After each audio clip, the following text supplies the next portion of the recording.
Sri B. Senguttuvan.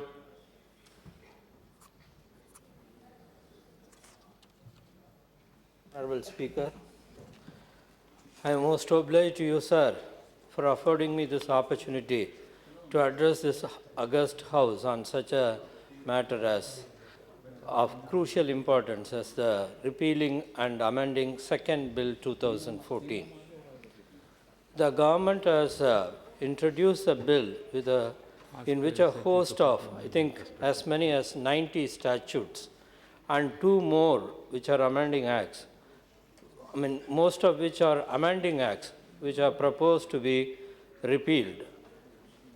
And 2 of them are by way of errors that have crept into the amendments by inadvertence, as stated in the Statement of Objects and Reasons. It is one of the objects and reasons also state that it is one of the periodical measures by which enactments which have ceased to be operative or have become obsolete or are unnecessary are repealed, and by which formal defects detected in the enactments are corrected. Sir, it is learnt that the Law Commission has recommended in its interim report dated September 2014 that as many as 253 laws have to be repealed as obsolete, and 34 of already repealed laws do find themselves in the government website. The Law Commission, once again, headed by its chairman, Chief Justice A.P. Shah, retired, has urged further to repeal all the appropriation acts which are more than a decade old, and they number as many as 700. And we are in agreement with the government with the recommendations of the Law Commission that obsolete laws are like dead wood, and laws have to be kept in a state of good repair, and pruning has to be done of what is totally unnecessary, obsolete, because they are a dead weight and they occupy the pages of the law books without any purpose and confound the public like the proverbial will-o'-the-wisp. From a cursory perusal, it is obvious that the various provisions of the amending acts which are sought to be repealed have already become incorporated into the main acts and have become either substantive or procedural laws of the country.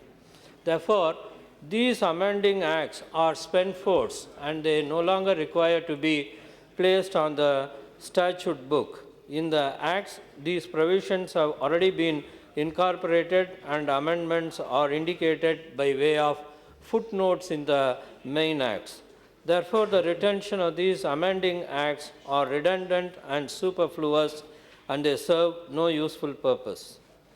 It's my submission that, sir, law must be in such state of trimness as to command obedience from all those who come within the purview, howsoever high and mighty he might be. The country that has laws which are not obeyed is not served by rule of law. The primary duty of the legislature is to enact laws when such a thing is called for, and to repeal them when it is no longer in use. So therefore, we are in agreement with the government that these useless sets of acts have to be repealed as they serve no useful purpose. And at the same time, the legislature is obligated to the people to codify certain laws also.